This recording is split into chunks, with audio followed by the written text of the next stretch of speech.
So when do you actually get the keys to your brand new place? I'm going to explain everything right now.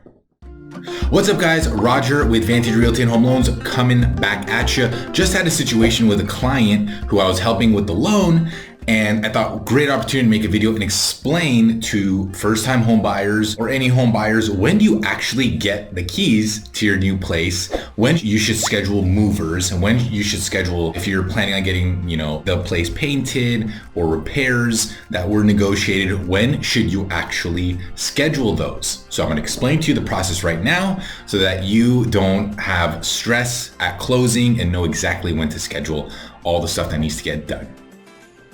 All right, so at this point in the process, if you're in escrow, you're buying a home, there's so many ups and downs, right? So once you get to the end of the process and you're about to get your keys, you don't want another set of headaches. So I'm gonna explain to you what happens after you sign the loan, closing, and when you officially get your keys. So as you guys know, there's so many hands that go into a real estate transaction, so many people from the buyer, the seller, listing agent, buyer's agent, the mortgage company, the lender, the appraisal company, the title company, the escrow company, the county that needs to record the transaction, right? So there's a lot of hands that go into a home purchase. So let's just take it from the end. So let's say your loan is cleared to close. You're going to sign your loan documents. So for example, let's say your loan documents are signed on Monday. So you don't just sign your loan and then drive over and pick up your keys, right? That's not how it works. So you sign your loan, the loan documents go back to the escrow company. The escrow company then uploads them and sends a copy to the bank. The escrow company says, here's a signed copy of the loan. They both review it, make sure it's signed correctly. It looks good. There's no mistakes. Sometimes buyers like to cross stuff out and initial, and I've seen all kinds of crazy stuff. Well, you usually can't do that, so please don't. But everyone looks at the signed loan. It looks good.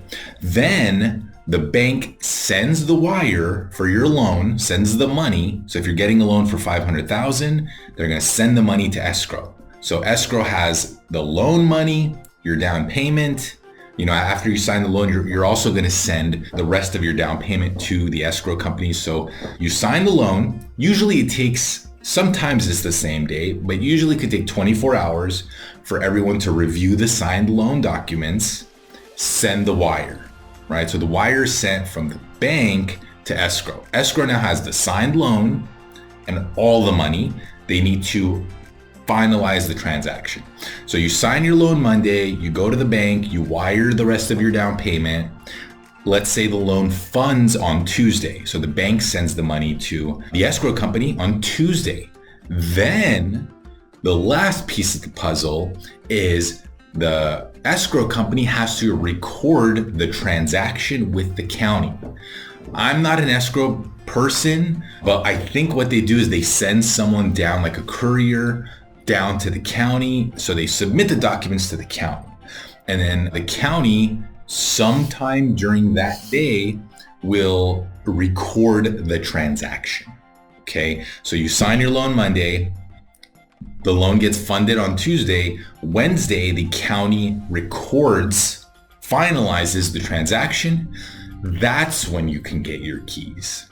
Okay, so just keep in mind when you're about to close, that's when you're going to get the keys. It's not when you sign your loan. It's not when the loan funds. It's when it records with the county. So I believe the escrow company has an online system where they can check to see if the county recorded the transaction. When they get that confirmation, they email everyone, hey, congratulations, this transaction is recorded. Then the last task is scheduling to pick up the keys. So, an experienced agent is not going to have any issues with this. They're going to be set up to get the keys from the listing agent. So after it records, your agent says, hey, we recorded, when can I get the keys, and give them to my client. So that's another, kind of logistical thing that needs to be accounted for. You got to get the keys from the listing agent, right? Your agent can get it, give it to you. You can walk into your brand new house. So keep this in mind, because 99% of people, well, you're going to get a mover, unless you're going to move your own stuff, you have a small place or something, but you're going to get a mover.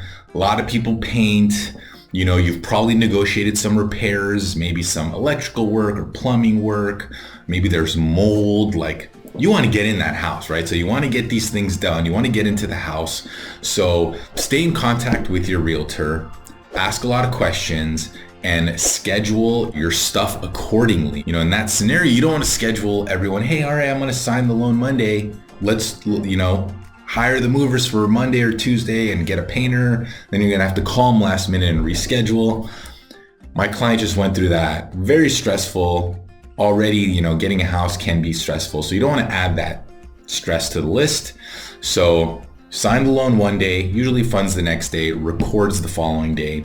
Stay in contact with everyone, confirm with, everyone, when is this thing gonna officially close? I would even suggest keeping a buffer, even if you're gonna get the keys Wednesday, schedule it for Thursday, just in case, because you don't know. The transaction could record at 10 a.m. or it could record at 5 p.m., like 4:45 p.m. You could be the last one the county records before they leave for the day. So plan accordingly. Hope this was helpful. Hit the like and subscribe button if you find my videos helpful, educational. Please like and share with anyone that might find this information valuable. Thank you guys, and I'll see you next time.